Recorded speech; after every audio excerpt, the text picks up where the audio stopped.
30 years ago, Medellín was known as one of the most violent and dangerous cities in the world.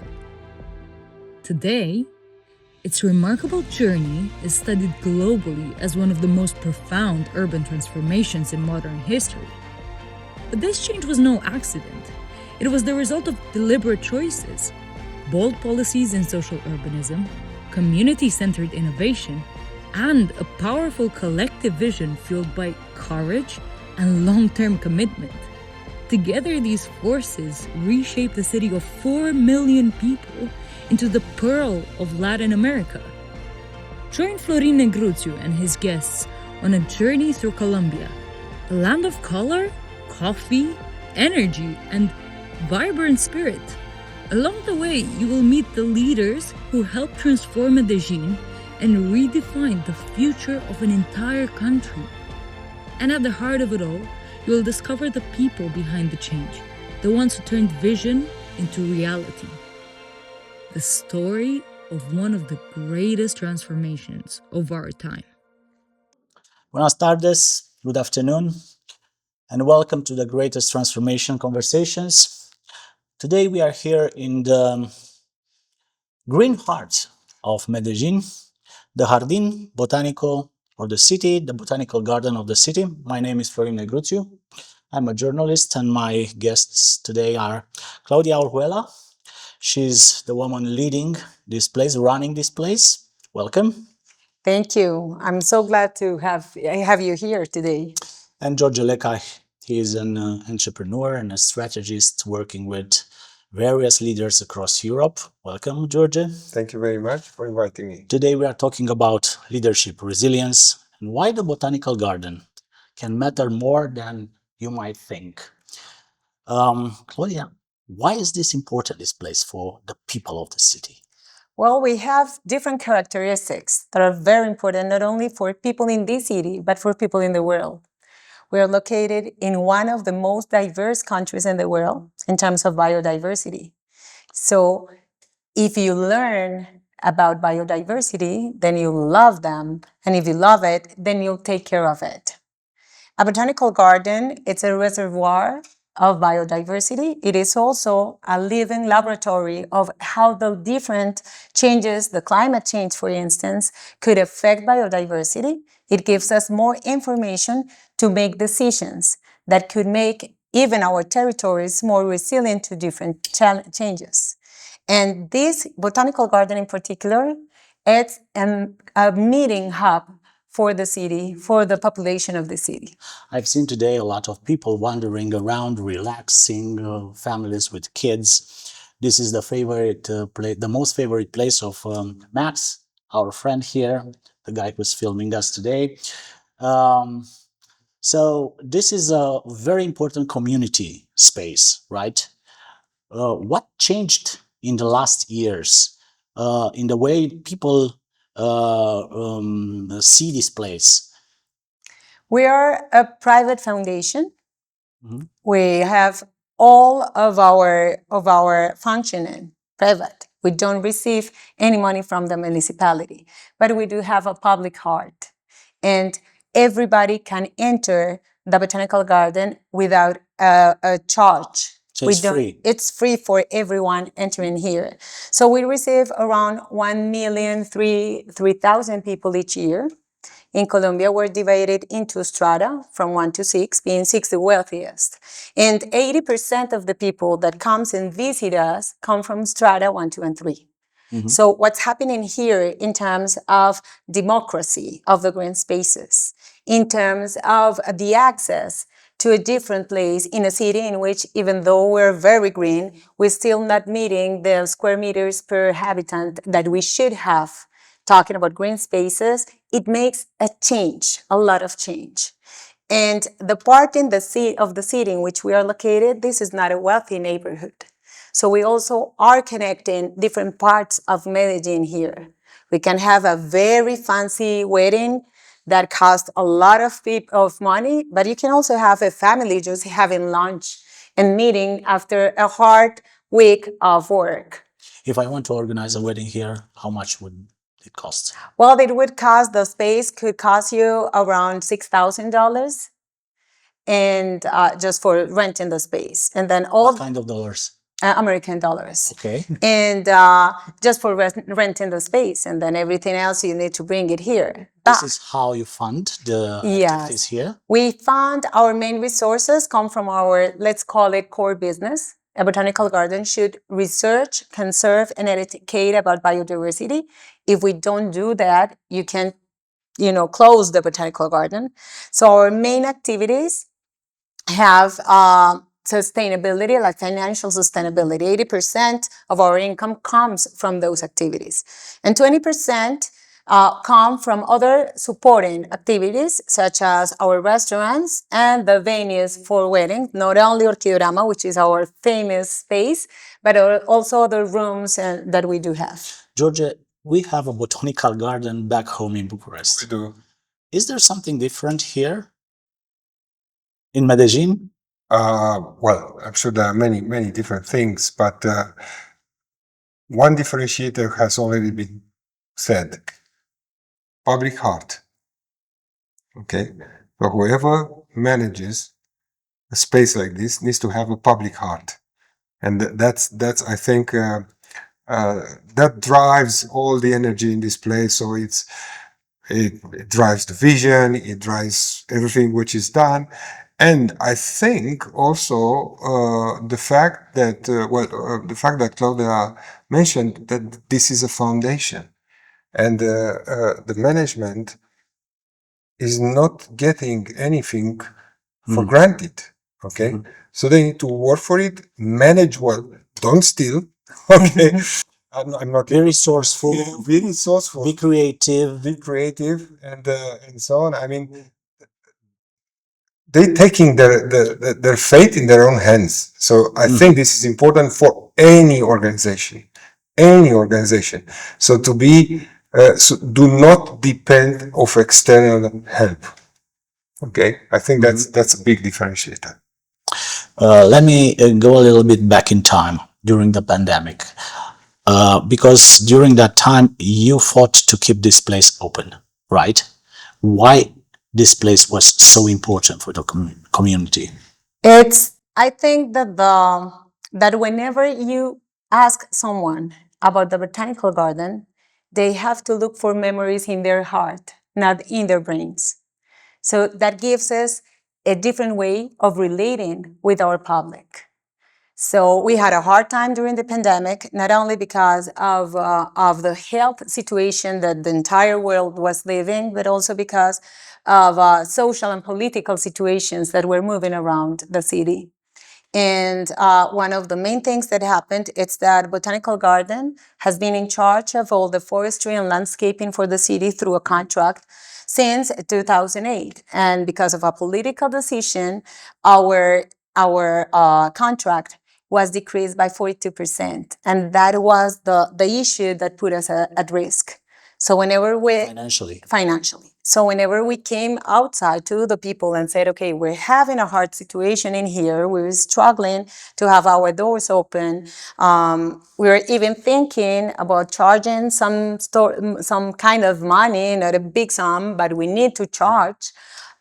We need help. We came with a project that was called United for the Garden. And what happened was a civil movement, like citizens in Medellín, media, and different leaders asking the municipality to give us back the amount that was taken away from us. And so it was a movement? Yes. People came to you and sustained this idea. What happened next? Well, the municipality had to, make a different decision, and then they gave us our contracts back. Like, in not the whole sum of money that we had, but close to a sum that was good. And it's not because the Botanical Garden needs to be helped. It's because we are the best institution, the best scientific institution to take care of all the Medellín Greens infrastructures. So there wasn't a valid point in taking away those contracts from Medellín. Each contract has an education and research component that feeds the contract itself and the decision-making process of the municipality. So we not only doing all the interventions in the city, taking care of trees and vegetation, but we're also educating people about the changes that they're seeing, because that's the only way in which government can guarantee a long-term investment. If people embrace those changes and know that they're for the greater good, they'll take care of whatever we're doing. And then with research, we're learning more about what we're seeing. For instance, last year's topic of research was why Medellin trees were falling down, and then it nurtures all the decision-making process of the municipality regarding all the green infrastructure. So this is a private enterprise, right? Yes. But you are also a contractor for the municipality. Yes. Where did you work before coming here? Because you are very, very passionate and resourceful and creative in finding money in contracts. What did you? Yeah. Well, I say that I'm a professional in turning around my career. Okay. Before, I used to be the human resources manager for one of the biggest financial corporations in Colombia. Okay. So I used to work with one species. Now I work with 1,401 species. So you come from the corporate world, right? What leadership lesson helped you most coming here? I think that this position for me has been the sum of all my previous experience. Like everything I've learned in 20 years of career have come handful to direct this organization. We're a big organization. We have 750 employees. So this is a great challenge for me. But one of the things that I still use a lot, it's the declaration of ignorance.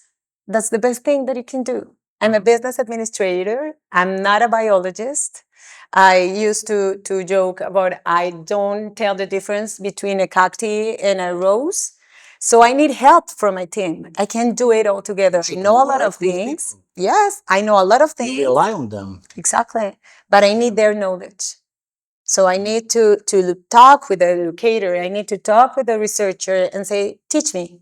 I don't understand what you're saying. What's that word or what's that concept? Because if I don't understand it, then I can't manage it. But if I'm arrogant, if I say I'm the executive director, so the board of directors have appointed me and I have all the knowledge, I'm determined to failure. But if I get there and say, I know nothing, I need you, that's a different kind of work that we're doing. I know what are you doing right now. You're You're deconstructing her leadership. What kind of leader? I mean, what's amazing is the fact that the best invitation for trust is showing yourself vulnerable, and you know, when you're exposed and vulnerable, most of the people will trust you, okay, because you're in a position of humbleness.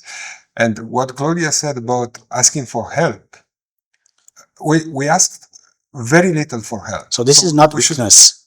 It's not a weakness, it's a strength, okay? And that actually commands trust. It's the easiest way to invite for trust, okay? Putting yourself, exposing yourself as being vulnerable and needing help.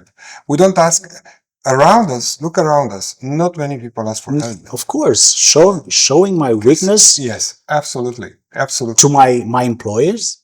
Yeah, so that's a mistake in general. So you do that very, very well, and that for me signals again you're a huge integrator with people, and also a huge producer in the sense that you get the things done. I don't know about your let's say your structure, how you do things, how structured you are. But I think your HR background, which is most of the time as a role, has a huge integrator component, helped you here. So that probably you played your best strength, bringing all those people together. And it was reflected in the fact that the society around and the community answered your call for help. So that's amazing. She's building trust. Building trust in the community. Running a place like this means managing scientists, educators, gardeners, administrators. How do you keep such different people working together? You have to understand that diversity, it's a fact at this botanical garden. We usually say that we are as diverse as the nature is. Because if you take a look of my direct team, I have an accountant, but I also have a business administrator, and then I have an forest engineer, or I have a biologist. So if you take for granted that whatever you're saying, it's equal for everybody, then you're losing. And that's the main thing about diversity. Diversity, of course, has an exterior topic, how we look different or how we do look alike. But the real diversity is what's your background, what's mine? What's your perspective from the world, and what's my perspective? So whenever we talk, thinking that what I'm saying, it's the truth, the only truth, and that it's clear for everybody else, then I'm not going to integrate. Then I'm not going to have a work in progress. So once I was talking in Spanish, we talk about the working climate, to talk about all the characteristics that we have as a group. And I was working with my direct group, my direct reports, and I was talking about climate. And then the scientific director says, you're wrong. And I'm not wrong. I mean, I've studied human resources too many years. What are you talking about? And he said, the word, it's not climate, it's environment. Working environment. Because when you're talking about climate, you're taking into account external variables that come here. So I was, okay, let's go back. This is what I understand about working climate. Can we agree on calling it climate? Calling it that way? I know, I understand, and whatever you're saying actually fits better what I'm describing. But all the literature in human resources, it's talking about climate. Can we agree on that definition? Yes, we can. So we could go further within this discussion.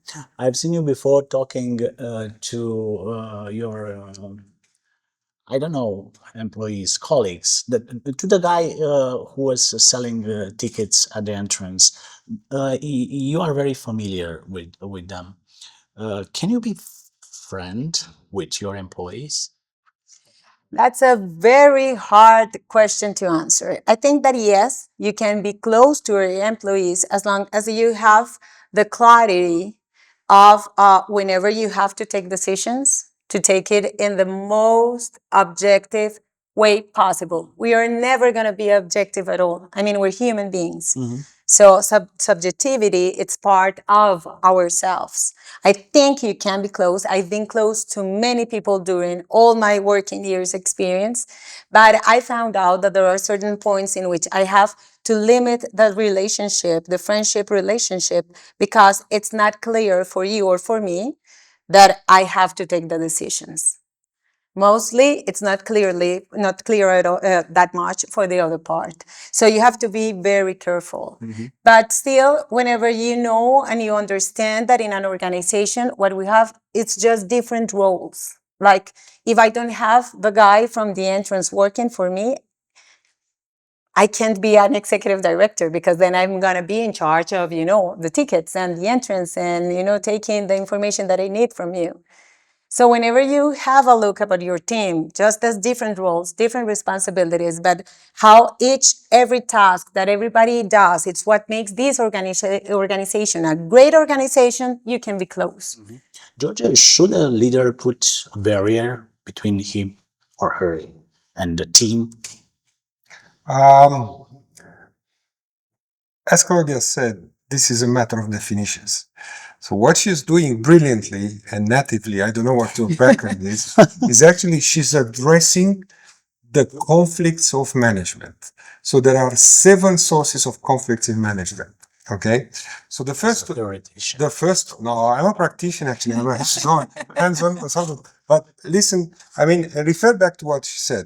So the first conflict, it's diversity of styles. So how we express ourselves. And you've seen from the conversation, from the people she was talking to, that she cherishes this diversity of styles. The second one is the conflict of definitions. It's coming from definitions. You heard her saying that. We have conflict of perspective, so people see things differently. We have conflict of roles. We're talking about barriers in between the roles, and if you can cross those barriers and be really, really close, but have a nature of a relationship which still keeps the roles where they are. So she's addressing that as well. You have a conflict of democracy. Do you know this word? Democracy. Democracy. So it's democracy and plus dictatorship. dictatorship. Okay? because you use democracy to make decisions participatively, although you assume the Dictatorship to implement them. dictatorship to implement. So you have a conflict there as well. And she talked about the decisions and how she's doing it, okay? And you also have a conflict of interests and the conflict of values. So what she does is really pretty simple, naturally addressing all the sources of conflict from management. So you have to build trust here in your organization. How did Medellín build trust in the last 20 years to transform into what is today? I think, my opinion at least, is that we said we wanted things to happen, and we saw things happening. Trust, personal trust, sometimes is broken because you make yourself a promise and then you do the other way around. So I think what has happened among the years in Medellín is that we said we need to be a more innovative city, and we saw it happening. So the first thing that we saw happening gave us trust to say, okay, we're able to do it. Actually, we can do it. So what's next?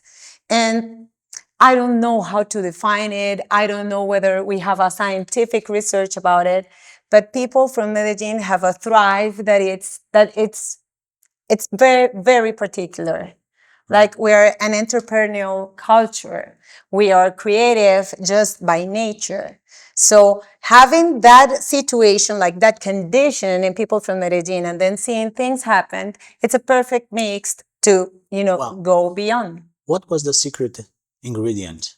Because this transformation was tremendous, huge, from the world's from the capital of crime, world's capital of crime, to what is Medellín today, transformed, innovative city that attracts digital nomads. What is the secret ingredient? I think that pain, it's a place from which you grow a lot. And what happened in that sad part of our history is that we all felt pain in different ways. It was democratic. Like, everybody felt pain in some sort of way. So it's not about if you have money or if you have power, if you're from the working class. Everybody suffered. And the other key ingredient here, it's that we've been known to have public and private partnerships.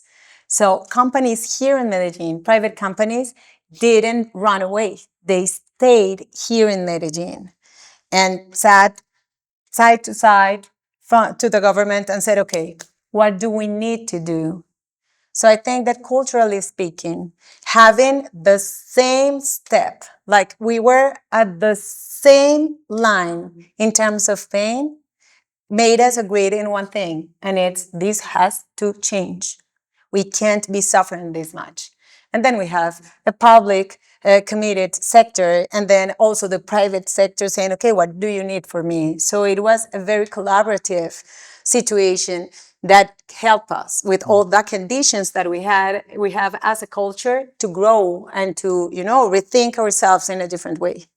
I want to ask you another thing about what you do here with the city. And I'm very impressed the way you integrated nature into architecture.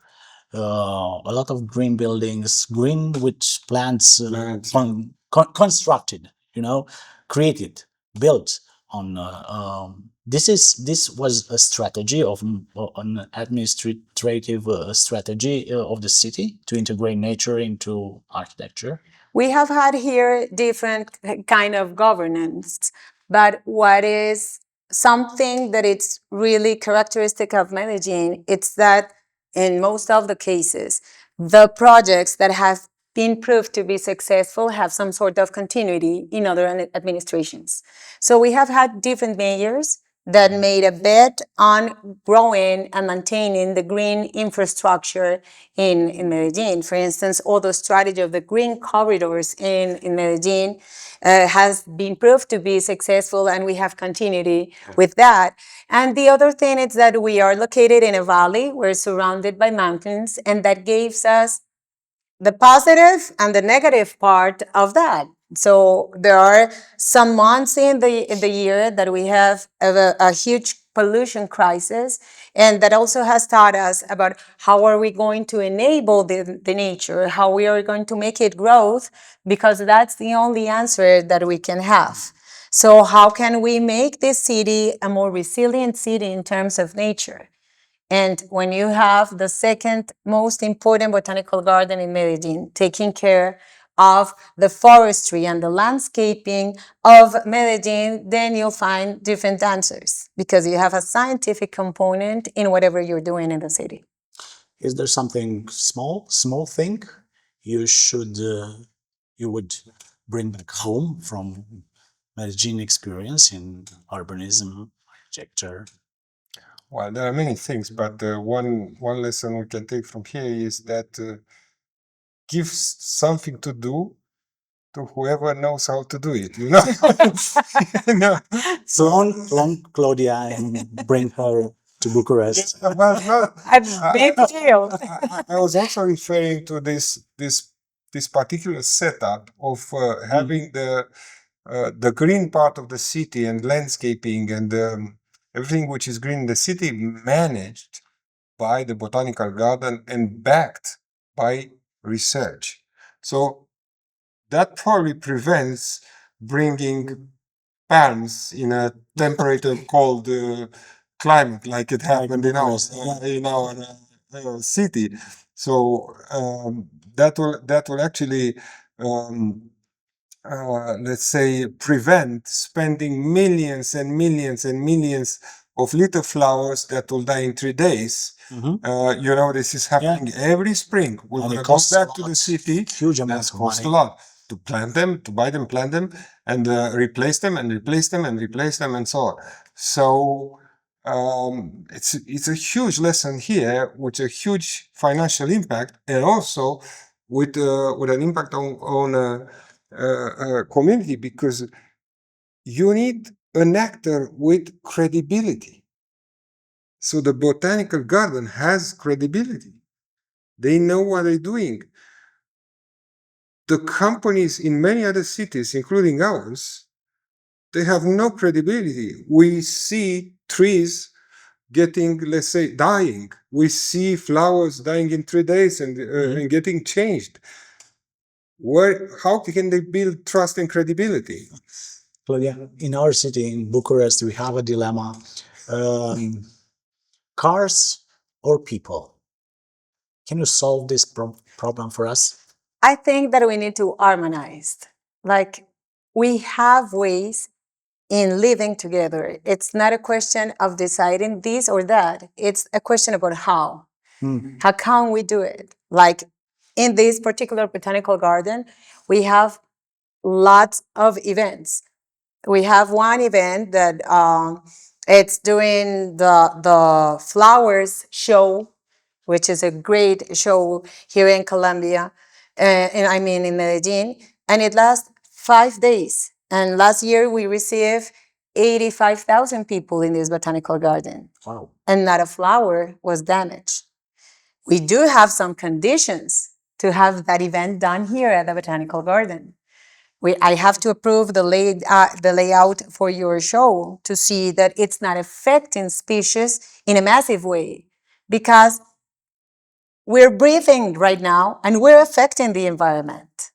So everything we do, everything each species do, it's affecting the environment. So it is something of an utopia to think that I'm gonna live without affecting anything or anyone. So we can have this sort of events here at the Botanical Garden with some conditions and still guaranteeing that nature and human beings can have an harmonic relationship. So my question for you would be not which one, but how. How can we live together? Claudia, Georgian, thank you for this conversation. Muchas gracias por esta conversación inspiradora. Muchas gracias a ti.